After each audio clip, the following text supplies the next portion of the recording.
నిర్మల్ జిల్లా భైన్సా పట్టణంలోని Buddha Ambedkar Idol protection committee ఆధ్వర్యంలో రిలే నిరాహార దీక్ష చేపడుతున్నట్లు Buddha Ambedkar Idol protection committee అధ్యక్షుడు ఏడీవీ దేవిదాస్ హస్డే విలేకరుల సమావేశంలో మాట్లాడారు. ఇటీవల ముధో మండలం బోరిగాం గ్రామంలో తొలగించిన బుద్ధ విగ్రహాన్ని పునఃప్రతిష్ఠించాలని అధికారులు పరిష్కారం చేయకపోవడంతో రిలే నిరాహార దీక్ష చేపడుతున్నట్లు పేర్కొన్నారు.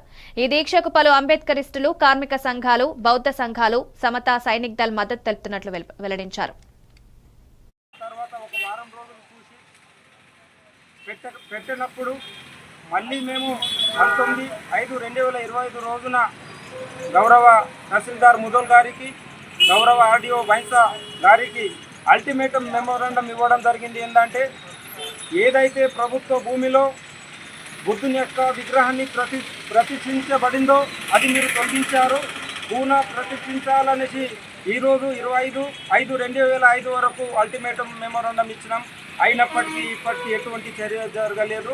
అందుకోసము రేపు తేదీ 26/5/2025 ఉదయం 11 గంటల నుంచి మేము న్యాయం కోసం రిలే నిరాహార దీక్ష కొనసాగుతున్నామని తెలియజేస్తూ, దాదాపు ఇక్కడ బుద్ధ ఫాలోవర్స్ కానివ్వండి, అంబేద్కర్ యువజన సంఘాలు కానివ్వండి, భారతీయ బౌద్ధ మహాసభ కానివ్వండి, సమతా సైనిక్ దళ్ అండ్ అంబేద్కరిస్ట్, వివిధ గ్రామ అంబేద్కర్ ఫాలోవర్స్, అదేవిధంగా కార్మిక వ్యవసాయ సంఘం ఇక్కడ ఉన్న దాదాపు